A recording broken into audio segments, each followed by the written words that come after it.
देवराज ब्राह्मण चोरी करने के बाद भी भगवान शंकर के धाम गया है, उसका एक कारण था कि देवराज ब्राह्मण की माता एक लोटा जल शिव को समर्पित करती थी। कितना जल? जम के बोलिए जरा, एक लोटा। और आप सबको कहूंगा, शिव मंदिर में प्रतिदिन एक लोटा पानी, एक लोटा जल अवश्य अवश्य चढ़ाना चाहिए।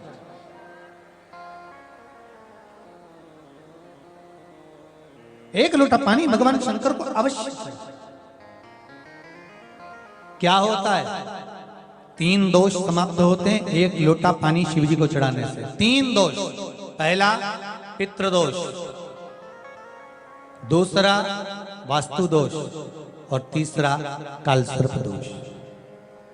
जब हम घर में से जल लेकर जाते हैं तो हमारे घर का पानी जब जाता है तो घर का जो वास्तु केंद्र होता है वो रसोई घर होता है।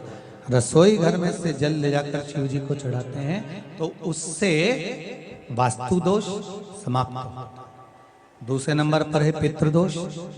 घर का जो मटका होता है, परिंडा होता है, हंडा होता है, वो पितरों का स्थान होता है।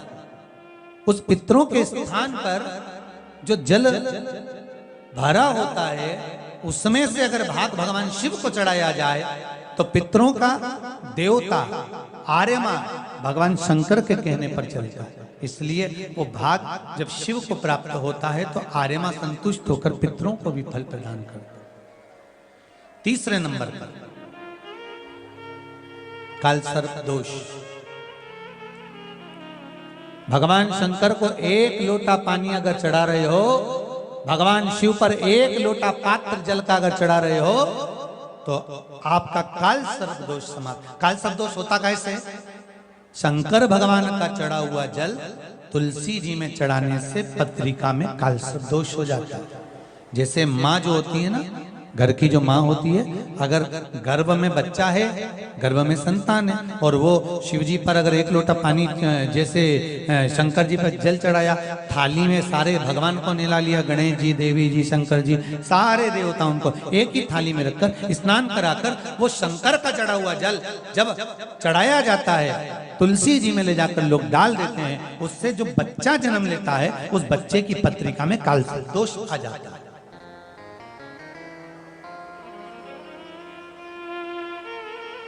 इसलिए शिव महापुराण की कथा कहती है सारे देवताओं को भले एक ही थाली में स्नान करा लो, एक ही पात्र में स्नान करा लो, पर देवाधिदेव महादेव को एक छोटे से पात्र में अलग से स्नान करा लेना चाहिए, अलग से।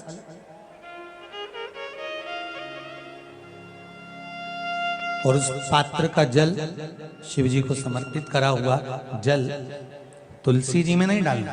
तुम्हारे घर में जो पौधा हो आपके घर, आप उसको उसमें समर्पित कर दो। जैसे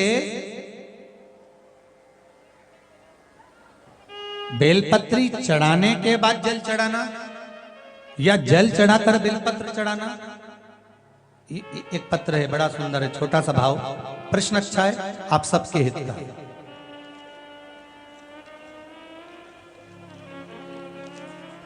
नमः शिवाय दोस्तों, धार्मिक सुरभि चैनल में आप सभी का स्वागत है। आई होप कि आप सभी बहुत अच्छे से होंगे।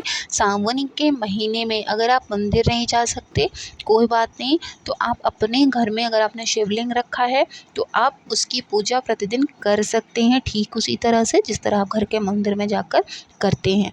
अगर घर में शिवलिंग नहीं है कोई बात नहीं, आपके घर में कोई भी पौधा है, जो भी पौधा है उसमें आप शिवलिंग की आकृति बना लीजिए और उसके बाद शिवलिंग का निर्माण करके माता पार्वती का स्मरण करते हुए उन्हीं की पूजा करिए, जैसे आप मंदिर में शिव जी के करते हैं ठीक उसी तरह से।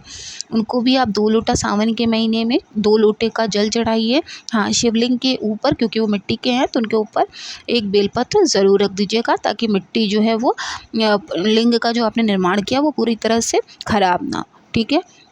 उसके बाद आप उसी तरह से पूजा करिए, जल चढ़ाइए, आपको उतनी ही पुण्य की प्राप्ति होगी जितना आपको मंदिर जाके पूजा करने से होगी। सावन के महीने में महादेव की कृपा आप सभी पर बनी रहे, इसी उम्मीद के साथ अगर आपको वीडियो अच्छी लगी हो तो प्लीज़ चैनल को सब्सक्राइब कीजिएगा, साथ ही वीडियो को लाइक और शेयर करना ना भूलें, ताकि हम आपके लिए हमेशा सही पूजा, सही विधि और सही जानकारी आपके लिए लेकर आते रहें। मिलेंगे नेक्स्ट वीडियो में, तब तक के लिए महादेव की कृपा आप सभी पर बनी रहे। ओम नमः शिवाय, जय माता दी।